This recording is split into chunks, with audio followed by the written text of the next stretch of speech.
no matter what, I am tied to this man until she's 18. Right. And even beyond that. Right.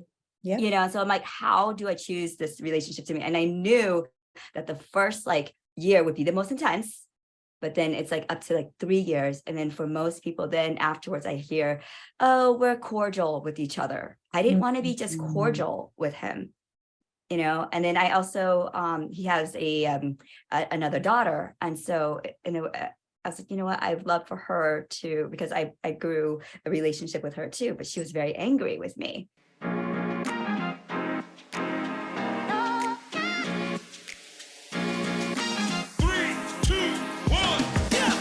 After leaving the corporate 9-to-5 grind, I became the boss of my own spiritual business, helping others explore and navigate the human experience from insight, wisdom, and lessons learned along the way. Today, I help aspiring spiritual entrepreneurs gain the confidence to share their gifts with the world. Welcome to the Happy Healing Shop podcast. I'm your host, Trang Pham Nguyen, and each week we'll dive into incredible stories of strength, resilience, and transformation. So, if you are ready for some serious breakthroughs, laughs and tears, and stories that will inspire you, you are in the right place, my friend. Let's get started. Welcome to our special episode where we dive deep into the realities of navigating separation, divorce, and single parenthood. Today, we have a panel of 3 courageous guest speakers who I personally know are openly sharing their experiences, shedding light on a topic that is all too common in many marriages and relationships. I am so grateful for their vulnerability as they reveal the sides of this journey that often go unspoken, yet are crucial for understanding and supporting those in similar challenges. In this conversation, we aim to break the stigma surrounding separation, divorce, encouraging open and honest discussion to lessen the feelings of loneliness during difficult life experiences like this. And together, we'll explore how the grass can indeed be greener on the other side, as these resilient parents share their stories of growth, healing, and finding new paths after their life-changing event. Today's episode will give us deeper understanding of the challenges, triumphs, and the often unspoken aspects of navigating separation, divorce. And through this, we can create a supportive community where the journey of single parenthood is embraced with empathy, understanding, and acceptance. Please welcome Lauren Campbell, Thuy Dam, and Victoria Hashiguchi. Today, we have a very special episode where we're going to be talking about actually marriage, divorce, what co-parenting looks like. And I have 3 lovely ladies today that are dear to me. It's Victoria, Lauren, and Thuy, and they'll be sharing their perspectives on what this has for the transition that they're going through. So with Victoria and Lauren, you are both going through the process of separation, divorce. And then Thuy, you have been separated from your partner a few years ago. So we can start with Victoria, Thuy, and then Lauren. I have one son. He is almost 2.5 years old. I have a little 6-year-old, and her name's Bella. I have 3 kids, and one is 6, one is 3, and one is 2.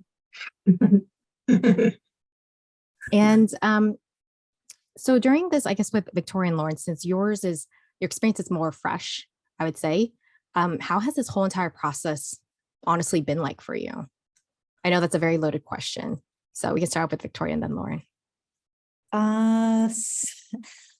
Loaded is a very good word for it. I feel like there's just so many moving pieces.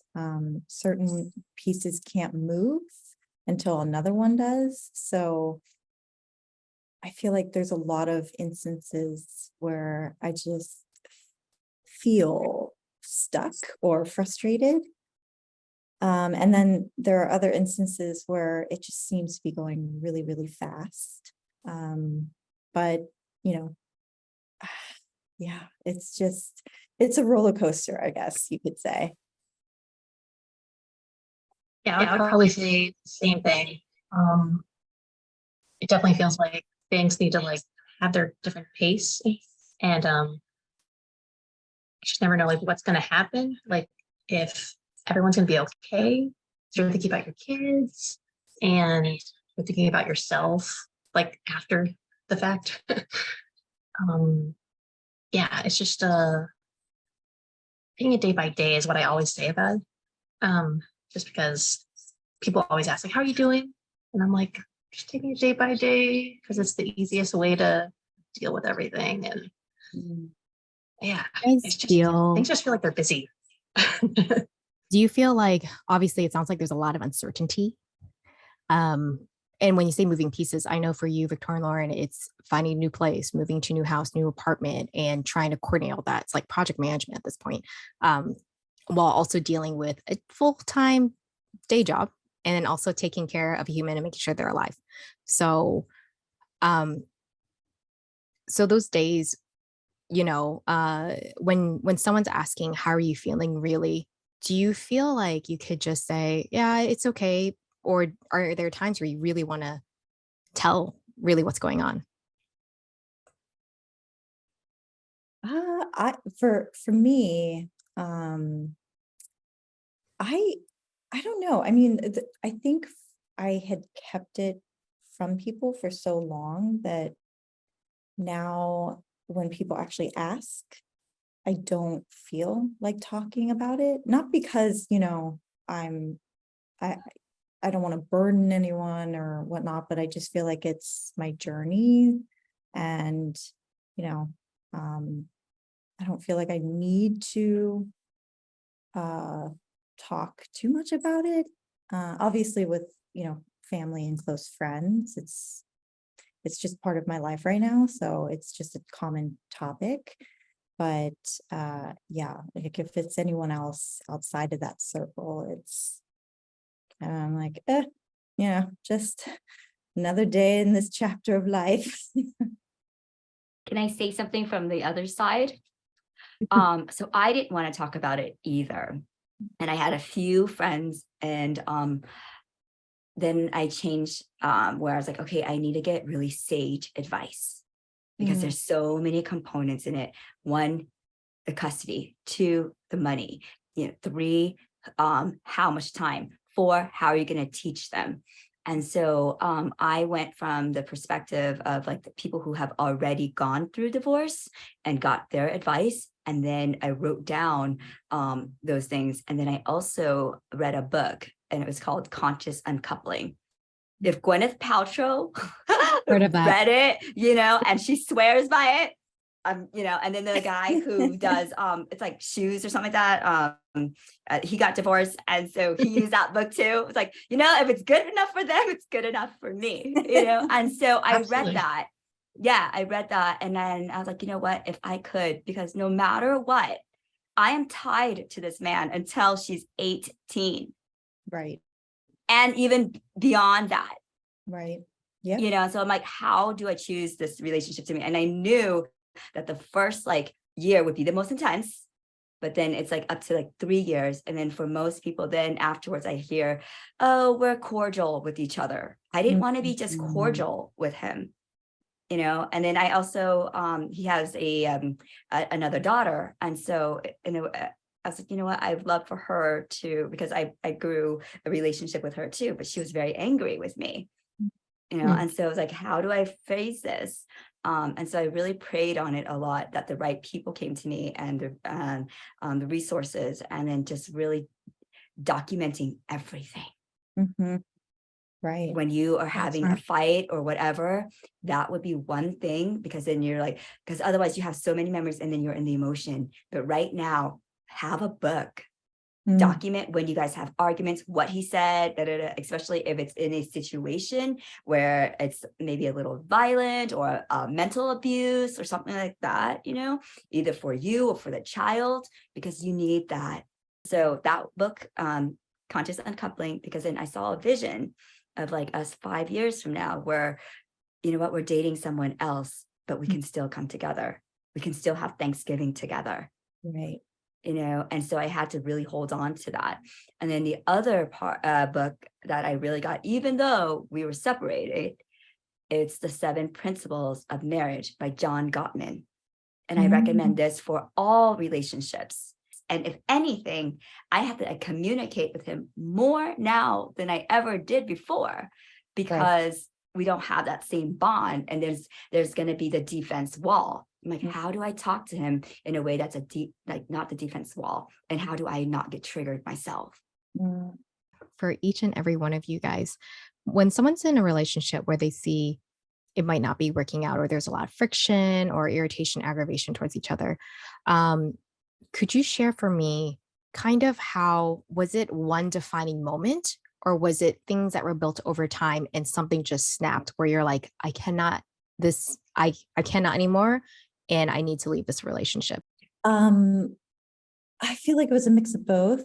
There were definitely defining actions that, made me think, okay, this isn't going to work. But also, obviously when you have a kid, there's so many changes to your life and your goals and priorities. And if that doesn't quite match up, I mean, obviously everyone's different. Everyone, wants to do this or that. But if there's just such a misalignment with, your partner and what you see for your kid, I felt like that was the time to really reevaluate if this was going to work or not. I would say that it definitely built over time. There were definitely a lot of little moments, things that you kind of like ignore because you're like, I want to be understand and just be there for your partner. And then things just kind of build up. And you're like, there's way too much that I've like just put to the side.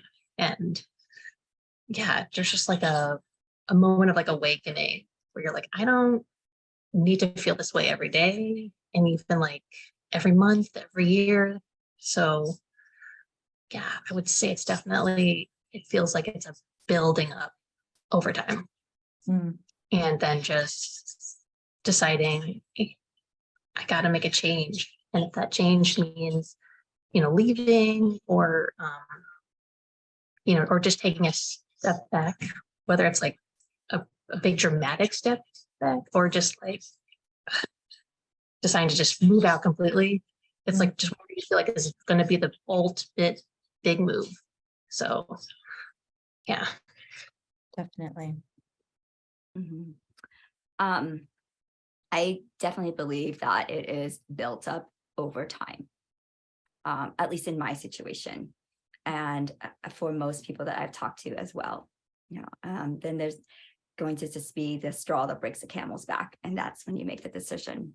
And I do know that you kind of feel it, and then it's a process, sometimes about like 6 months to a year until you actually declare it, because as a mom, you're going to want to do the best for your kid, right? And you're going to want to stick it out in the relationship and make things work. And so, at all women, like, they always suggest therapy.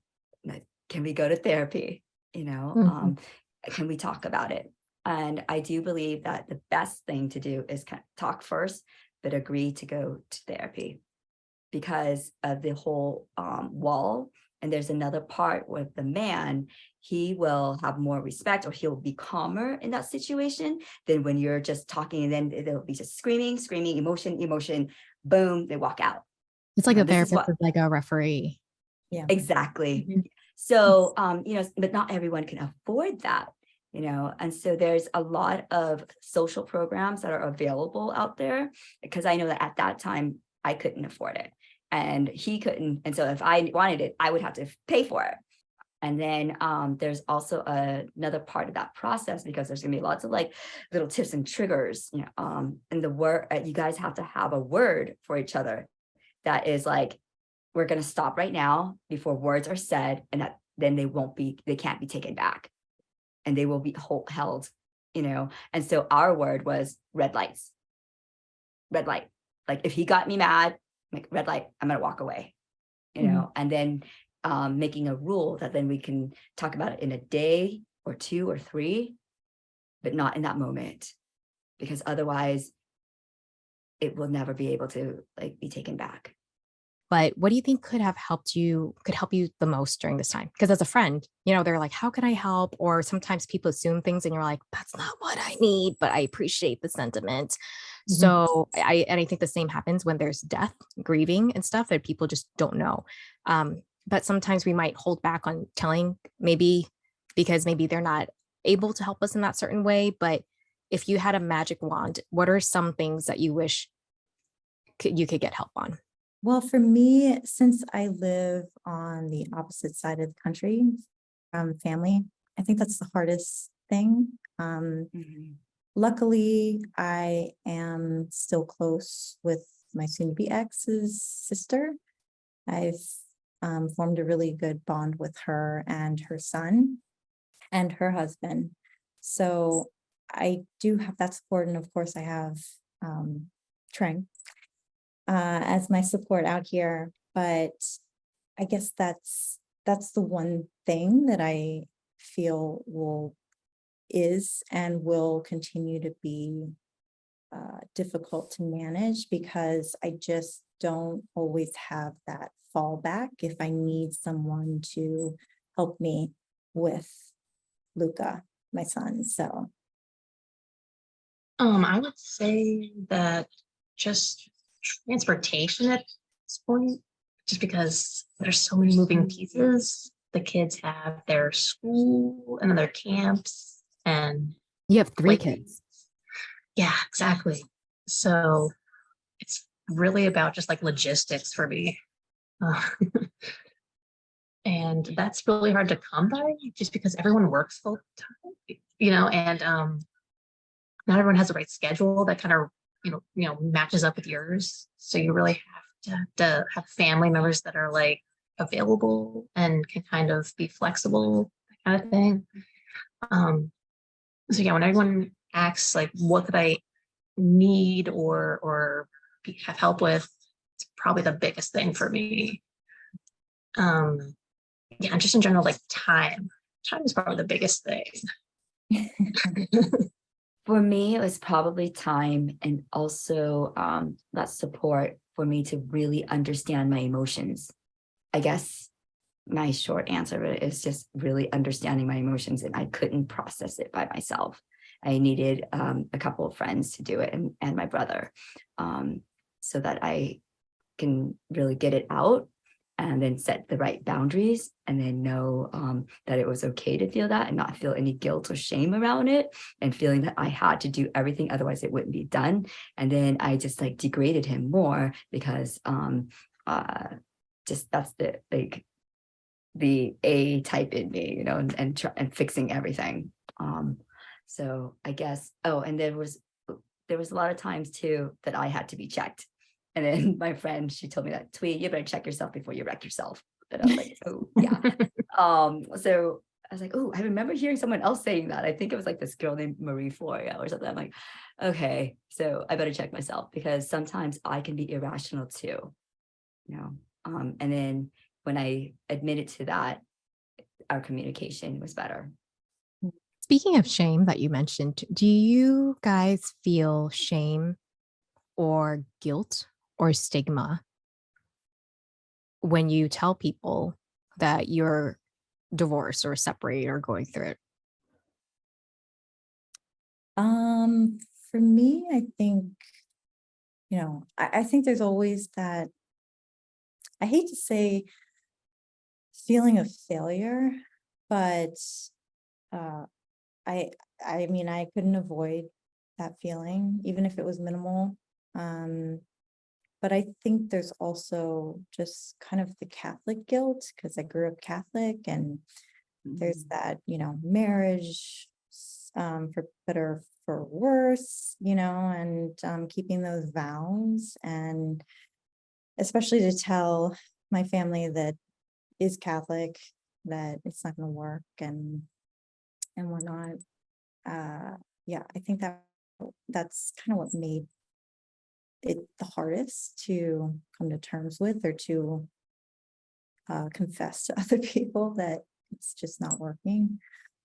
But also, I think another thing that, I just didn't want to tell anyone was because when it comes to something like this, I think there's so much expectation for you to kind of like deal with your own problems that, I didn't want to tell my family until I could say I'm fine and this is what I'm doing, and so on and so forth. I mean, I've known people that got divorced, so it wasn't like a new concept for me, or even just like a new or different thing that was happening in a relationship. So like even my mom's parents divorced, so she's familiar with that. And she even said that some of the characteristics of my ex reminded her of her father. So that kind of made her worried. She was like, that's the reasons why my mother divorced my father. So I was like, oh no, I like repeating the past, or, just like maybe like some sin that never got fixed or healed or something. That's what I was thinking was going on. Definitely knowing that I would be the first person in amongst my siblings would be like separating, getting a divorce. That was probably the hardest concept to get around, being like, what did I do that like didn't work out?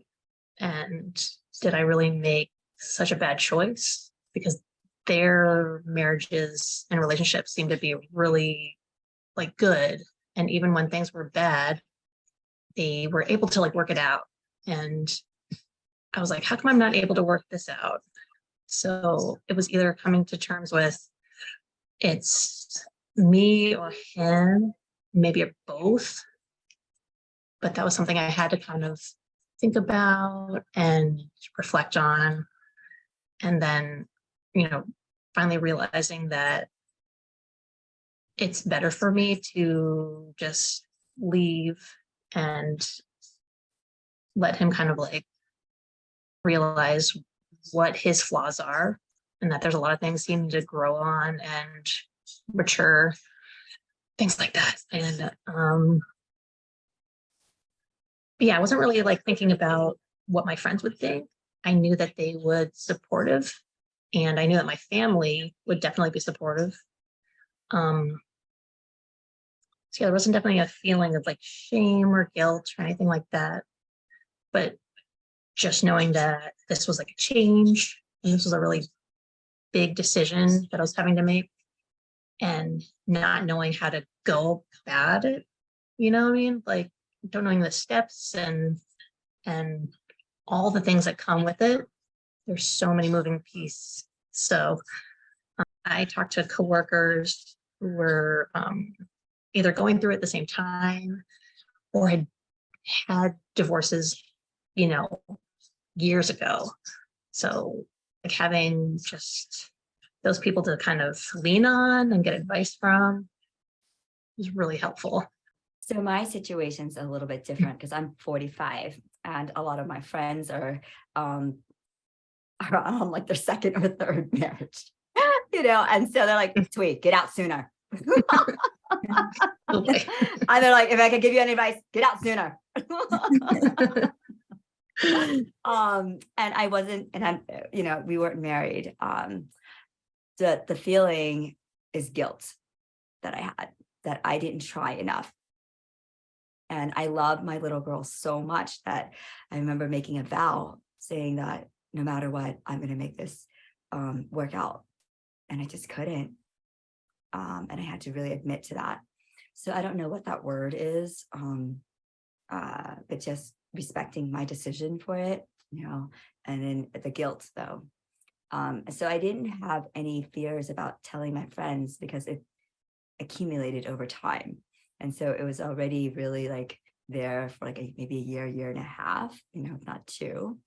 And so it wasn't like a surprise, and I didn't feel guilty telling them, but I didn't know how to explain it to my little girl.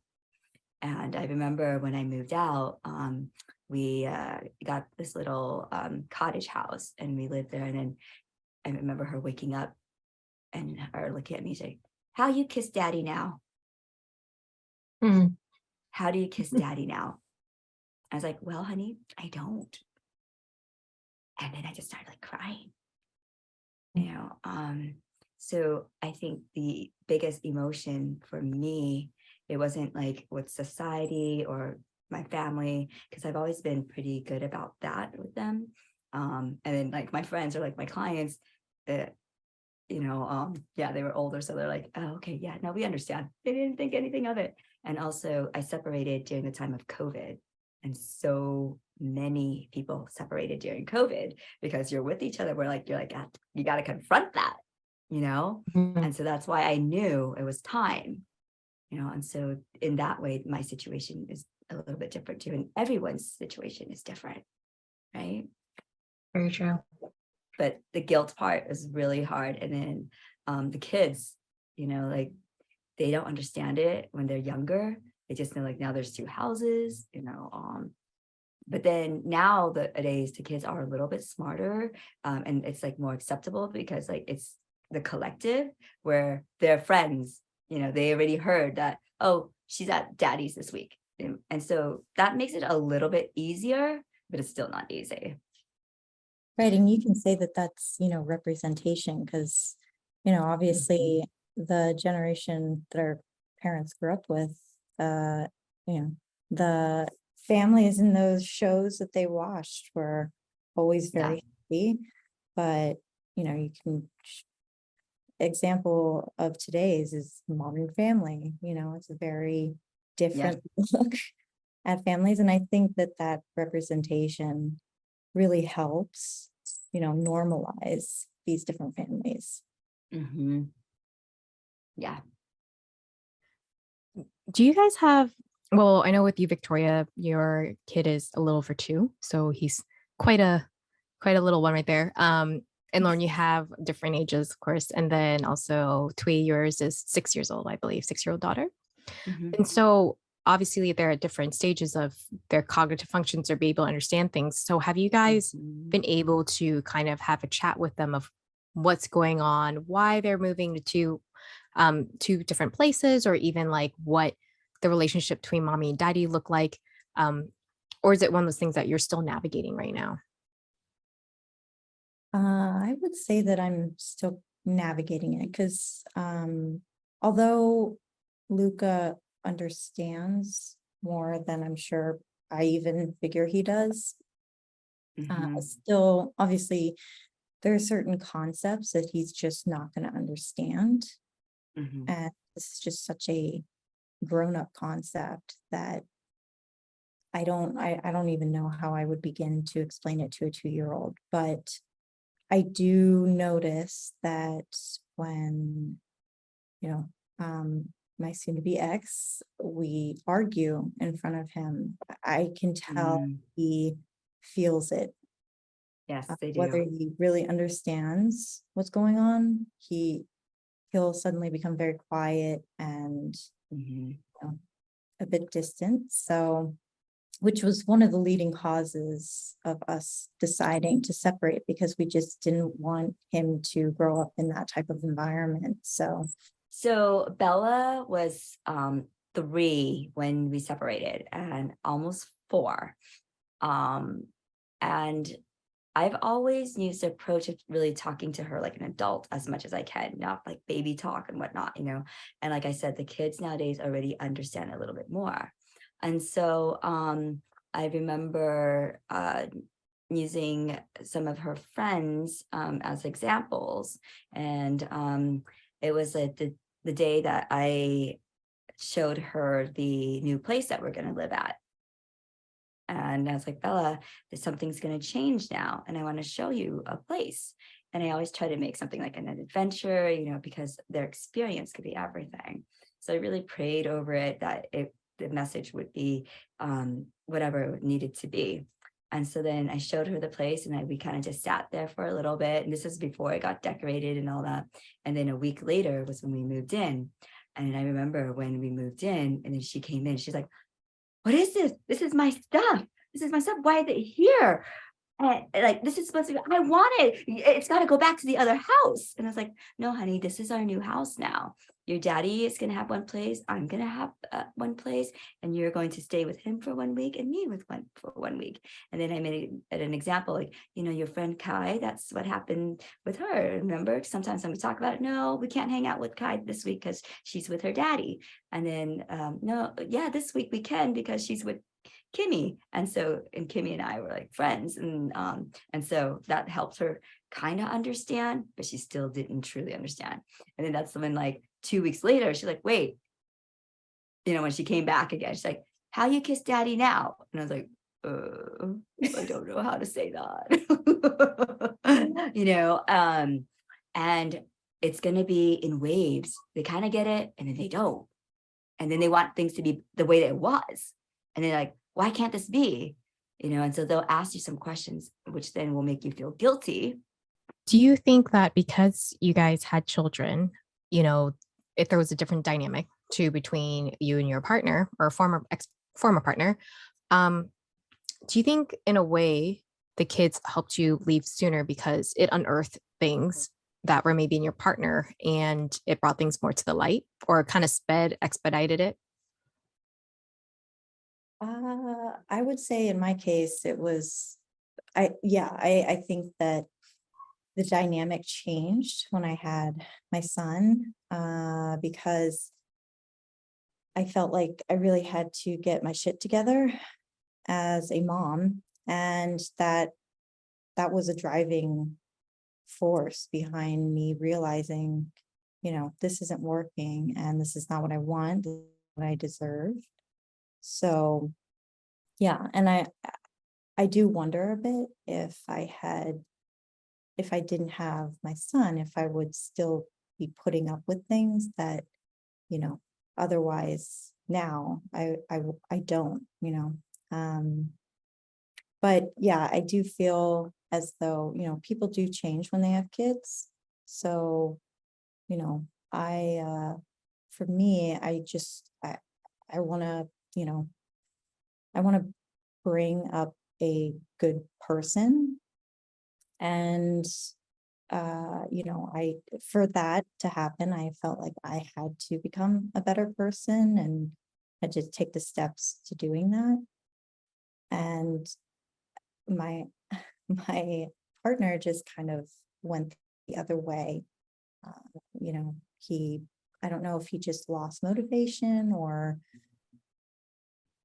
certain things came to light that he just was putting, or, keeping within him, and it just dug it up and he couldn't handle it. I'm not really sure. I don't want to speak for him, of course, but I can only say that having a child definitely, it's like you have to become an advocate for your child. So it forces you to be your own advocate as well.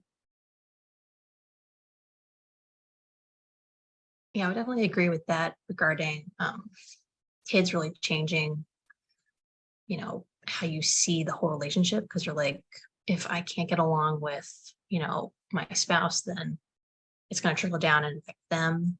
So, and I would definitely say that in my situation, it did come down to the well-being of my kids. Once your spouse starts just telling you things and you don't know if they're telling you the truth or not, that's a really big one, because then you start questioning yourself, wondering if you are remembering correctly or if for some reason you're just forgetful. But really it's just that they know how to like manipulate you, they know how to like hide things from you. And for me, obviously it's a big deal, and I think that's a big deal in all relationships. If you can't trust a person, or if you feel like things are being hidden from you, or just in general, you don't know what's true and what's not, it's not good, because how can there be any type of real relationship with that person? So when it came to just like the things that were happening with my kids, like, whether or not they were being, taken to the doctor or not, or, getting to their appointments, you don't know if they happened or not. And then you have to find out after the fact. Like, that's a really big deal, because you realize like, wow, I look like I'm actually the parent who was not aware. and it's in front of like people you don't even know, like strangers at like the doctor's office, things like that. And that happened to me. So that's why the children were a really big thing. I was like, you can't be dishonest about what you're doing with the children. And I can't be questioning whether or not things are happening with them or not. So it really kind of was a nail in the coffin for me once I realized, okay, this is affecting my children. And this is, I don't know what reality I'm living in anymore, because I thought that something happened that didn't happen, things like that. But yeah, I mean, it's hard to say. Sometimes I do think about it, where if like if we just didn't have any kids at all, what if I just like let it slide, like all the other times I did let it slide, things like that. And maybe I would have stuck around, but I feel like you get to a certain age and you're like, I'm in my 30s or I'm in my 40s. Like, I don't think I can do this another 10 years because it's not getting us anywhere. And at least one person has to do like the most growing up and the most like changing. And, you could probably do your own changing, but you're like, this person's probably not going to do that much changing because they've shown you over the years what they're willing to kind of push for or not push for, or like what to fight for. Because that's kind of what I was looking for within him. I wanted to see that there was some kind of a fight for our family and even a fight for himself. So my situation is a little bit different. Like I said, I'm a lot older than you girls. And I had my baby at 39. And at that time, there were 6 of us that were pregnant. 3 of us were in partnerships, and it was all different. Right? One was in a partnership where they wanted to have kids, but they weren't married. Okay. And they weren't going to get married. Okay. And then another, she was dating someone, and then she just happened to have babies, but she didn't want to have a kid. I wanted to have a kid, and I was going to find a partner to do that. And with my partner, I actually broke up with him. And then a week later, I was like, well, I know I've been a little bit emotional. And the reason is because I'm pregnant. Wow. Oh boy. Yeah. Oh boy. And then I had 3 other friends that were actually in marriages, and we had kids. So now 4 of us are separated, and there's 2 of them that are still with their partners. Okay. And so with me, I was already out. But then Right. I went back in because of the baby. Gotcha. I wanted her, and I didn't grow up with a dad. And so I wanted her to have a dad. And I knew that he had an 11-year-old daughter, and I saw how he was with her. And so I knew that he was a good father. And so I was like, okay, maybe this is the universe's way of teaching me things, because I've always ran away from relationships. I'm 38 years old and I still haven't had a relationship over 6 months, and so maybe this is teaching me something. And if I want to have a family, so maybe I'd never have a family unless this happened. Earlier, we were talking about what would be helpful for you, as you guys go this transition, or even just being as a single parent. Do you find it hard to ask for help? And do you wish instead people just offered like, hey, I have some extra cash, want some? Or maybe, hey, I'm free to babysit for tonight so you can have some time off, something like that. Yes. But Jerry has spoken. I think there's a lot of factors to consider when, handing your child off to someone else.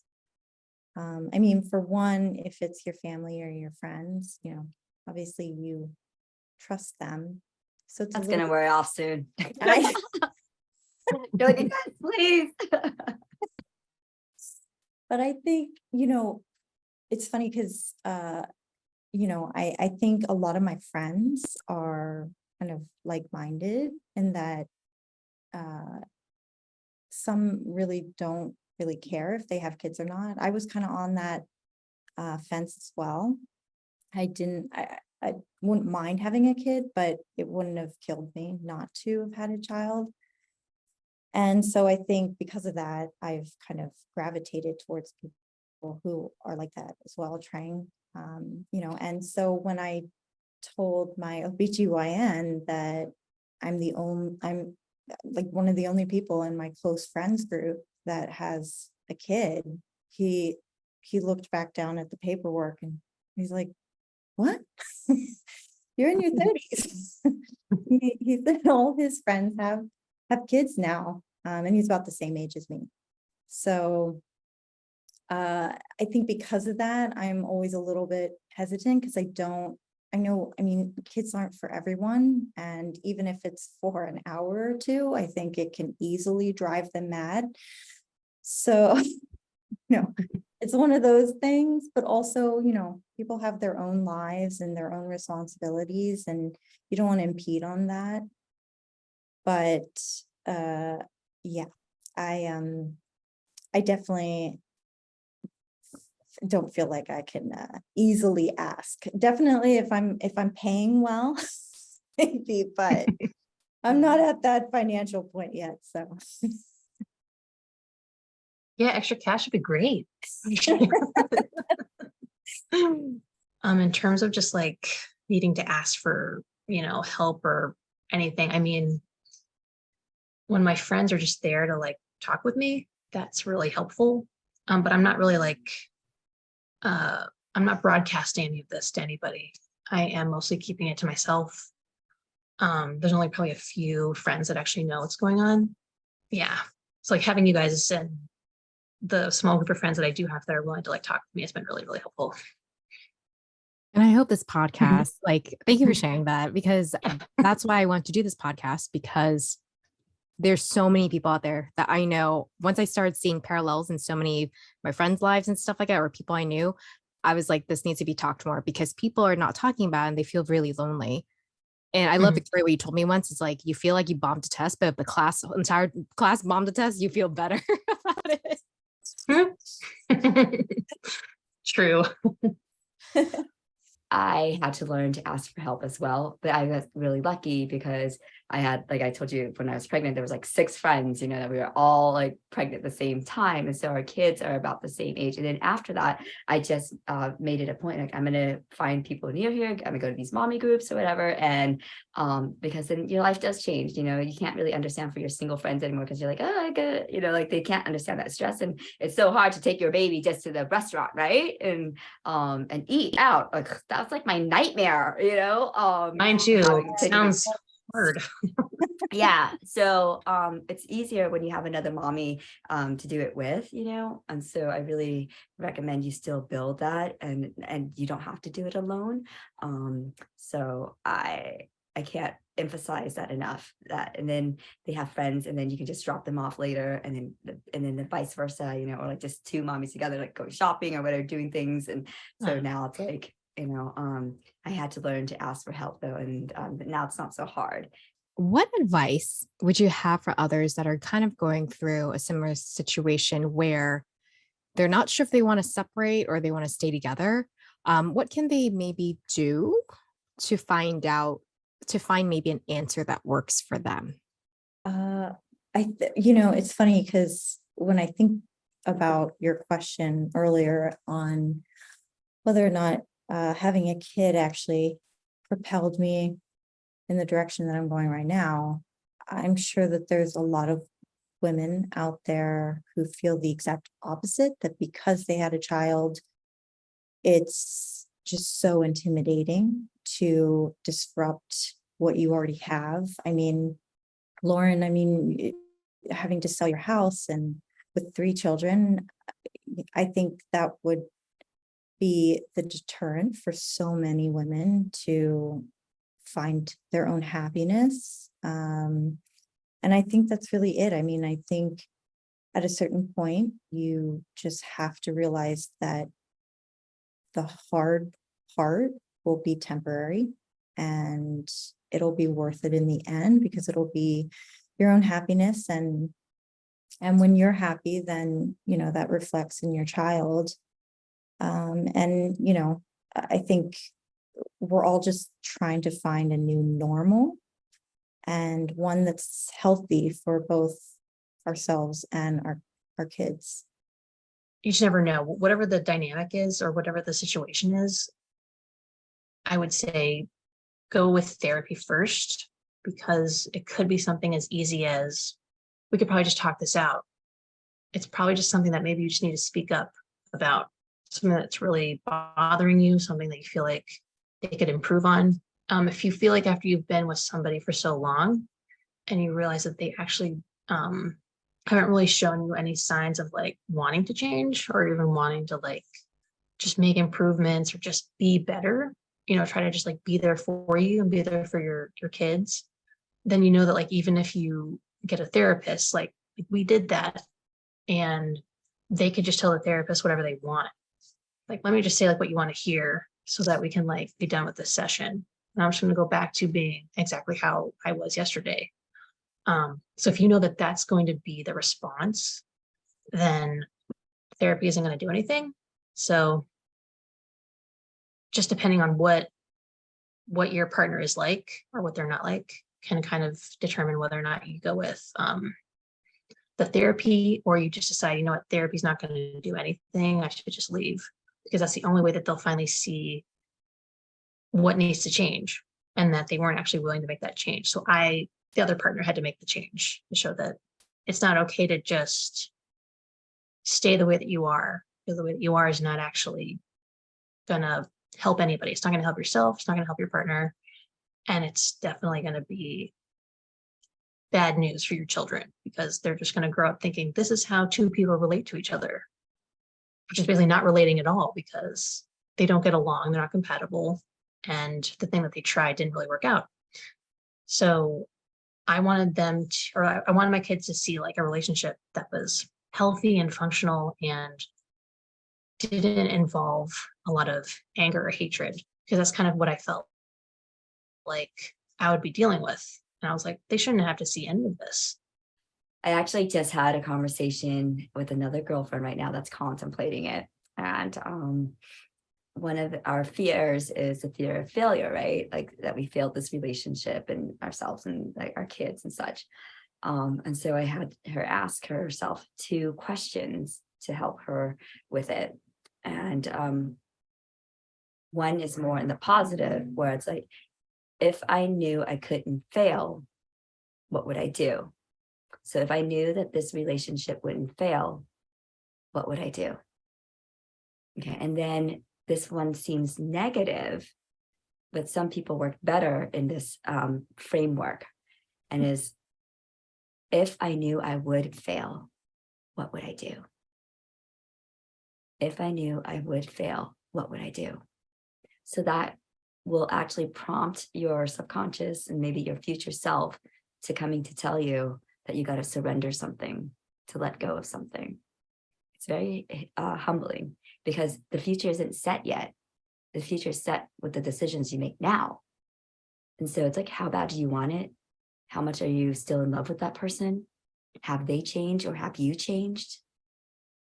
So these are questions to examine that will help you, and then, okay, what can I do to shift this? Because I'm as much like at fault too, with it. Or what can I change in my mindset, or what was triggered for me in my past with like my parents that is making me feel this way, and how can I change this? Where is this an opportunity to grow?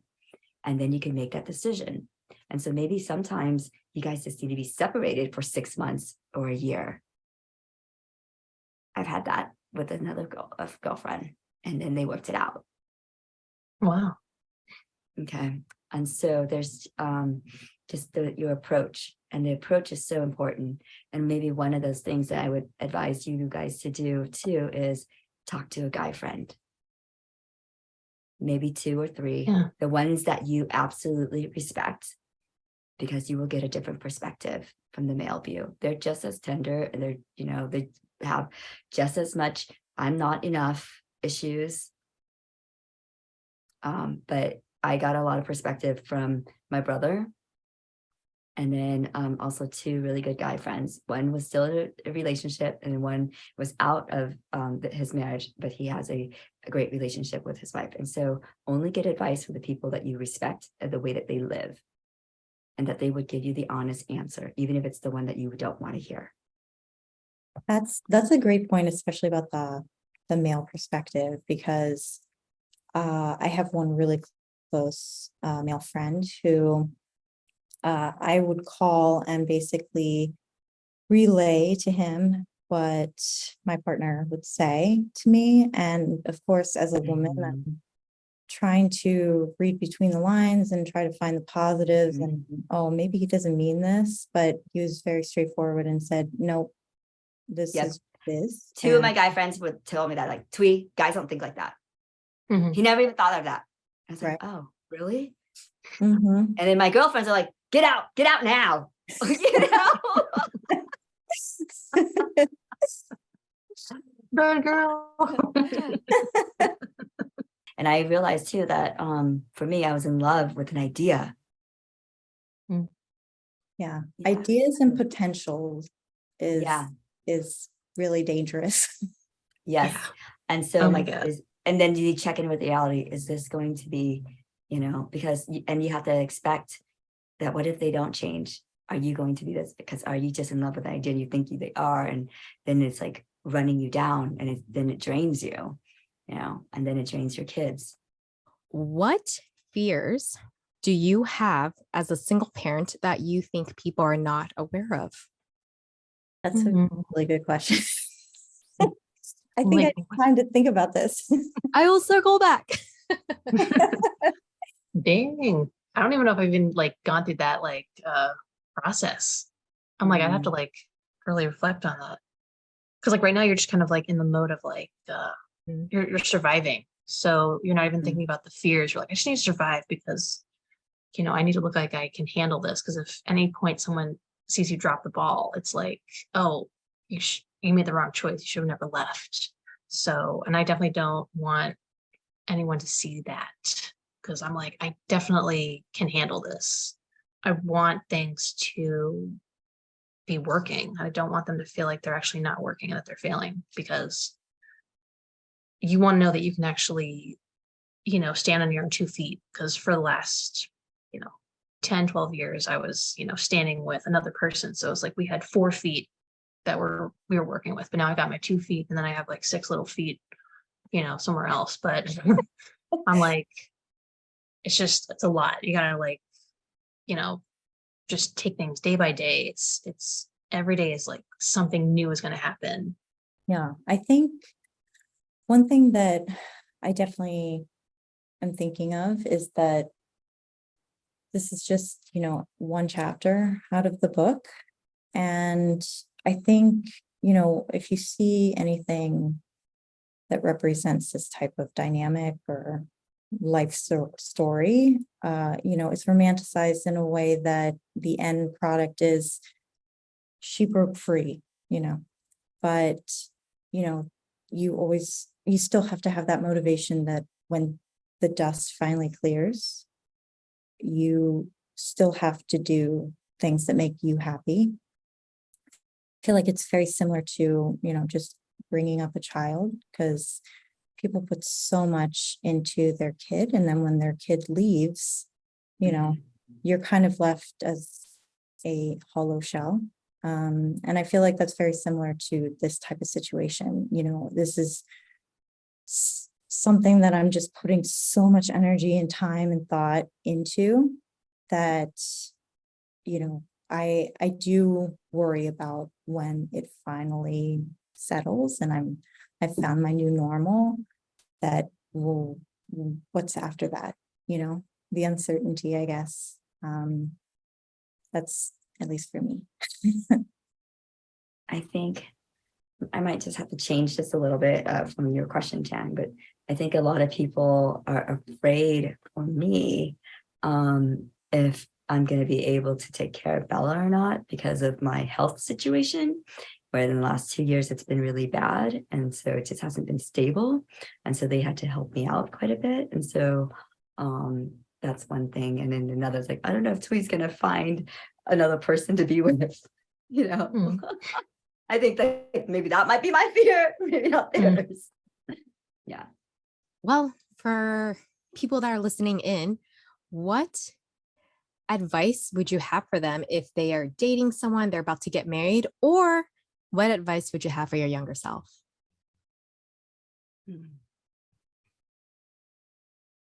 So in my the church that I go to, he had a really good message, and he's been married to this lady for like 50 years, and it's like it was like his retirement service, and so they acknowledge the wisdom that he's passed it on. And the first one is to marry the right person. And of course we all think we're going to marry the right person, but it is really good to like maybe perhaps get counseling beforehand, where like you set the goal of really the values that you want to have for your family, for your relationship, and yeah, just that vision of the family that you want to have, and then the rituals that you will do to keep renewing that. And you just got to realize like the changes, you know, and then really pick a couple of like idealistic couples that you, not that you want to be like them, but you know, like that their energy, so that it gives you a vision of how you want to structure your foundation. And that's like building anything, like building a foundation. I think I agree with foundation. But I also feel like you need to find someone who can also adjust to change, because I just in having a kid, I didn't think that I would be the parent that I am. And that might be perhaps one of the reasons that we're having difficulty now, because if you asked me, 4 years ago, what type of parent I would be, I'd probably tell you a similar one to my parents, because that was my model. But then after having a child, it just completely changed. And my partner, he kind of stayed in the same, like he kind of kept his same values. And because of that, it kind of clashed. So, I think there's good foundation, but flexibility, because everyone changes their points of view. Sometimes it's a very big perspective change. And if you're with the right person, they're going to accept that and work with you, and vice versa.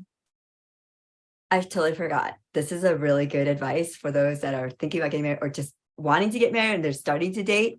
And my brother gave me this advice. He's like, check out his friends immediately, because birds of a feather flock together. My brother's so wise, you guys. But he's like, how many weddings has he been in? Who are his main friends? How long has he been friends with those people? Have they been like since childhood? Because then you know that he's got those values. But if he's like one of those that's a party person and like just made these new friends,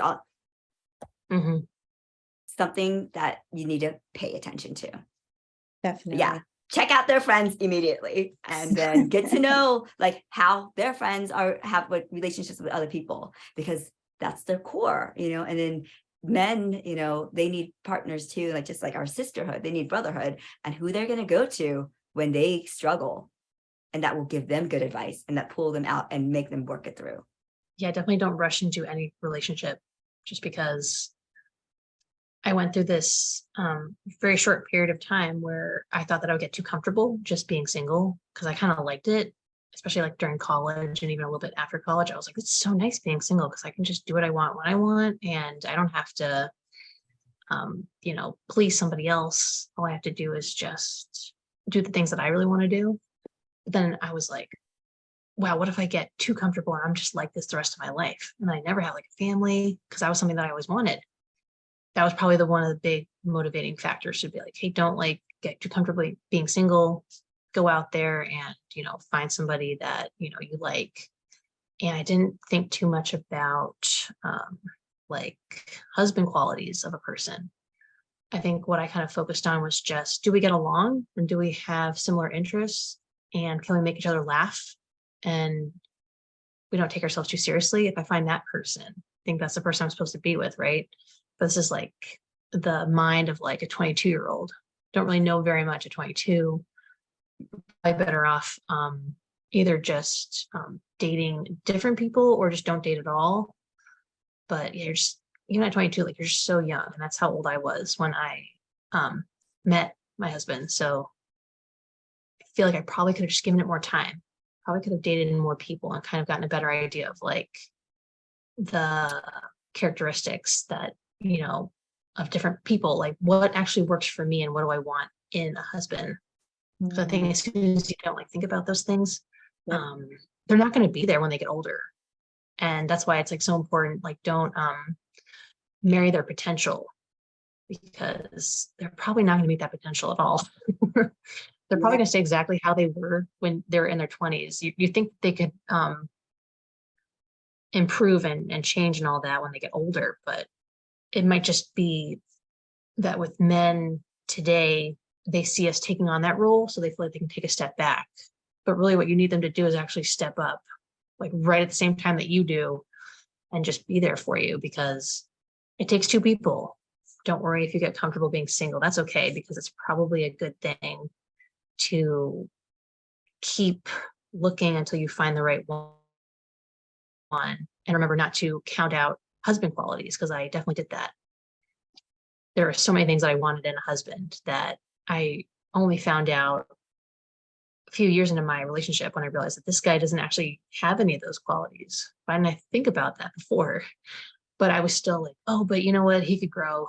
We could mature together. We could like learn more about each other. And, I can maybe just communicate things to him. But, if a person doesn't want to like adjust or change, it's not going to happen. They have to want to do it, and they have to want to do it with you. And so those are probably the most important things. And I guess I could go with the advice for anybody who needs advice for that, because that's what I would tell my younger self, and then I would tell other people the same thing. So both.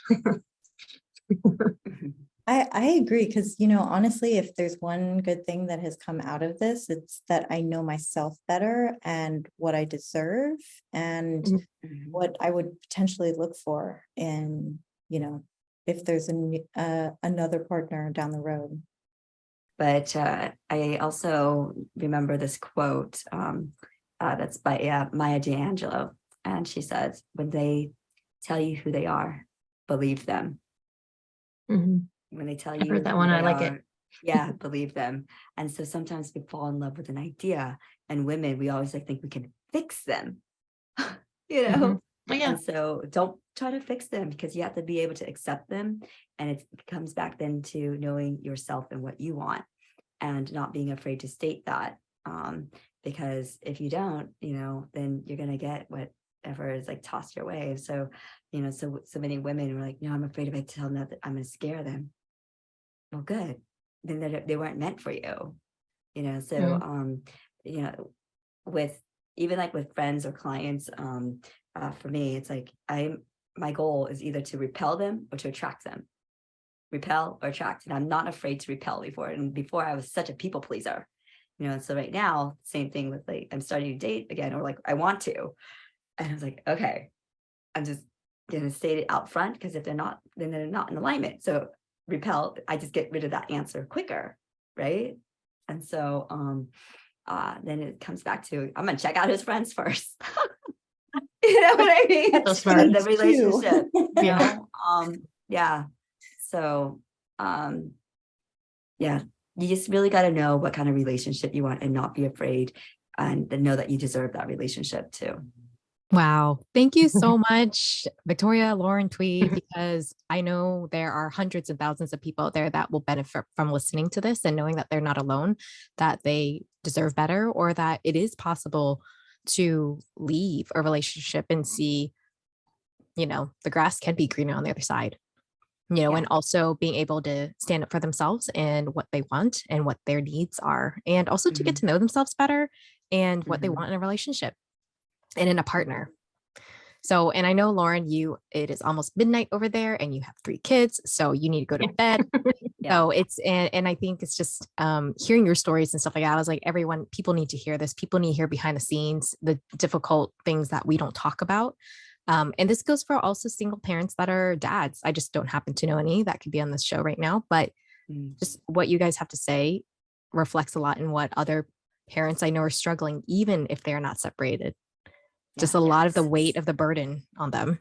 Awesome. On them. Well, thank you so much for being on this podcast and this episode Thanks. and just showing everyone, sharing your stories, being very vulnerable. And also because this topic is painful to talk about. It's not, it's a very difficult time, a very difficult transition. So thank you for being so honest and for sharing your story. And that is it for today's episode, my friend. I hope you found it to be really insightful hearing their perspectives of what it was like living as a single parent and even transitioning through separation and divorce and being able to see a light on the other side. So I am very curious about what you found or any aha moments that was really meaningful for you coming out of this conversation. Were there things you already knew about yourself, or were there new things you learned from this episode? And by the way, if you really liked this, hit that like button, hit that subscribe button, and share it with a friend that would love to listen in. I'd be really grateful as well if you left a review over at Apple or Spotify. Those reviews help other people find my podcast. And remember, the fun does not stop here. It continues over at thehappyhealingshop.com, where we keep conversations going, and you'll find tons of resources to help you on your spiritual journey. And until we meet again, my friends, always, always remember to shine your light brightly and to share your story, because you never know who it can help or inspire to make a change in their own world. Thanks for being here, and I'll see you soon.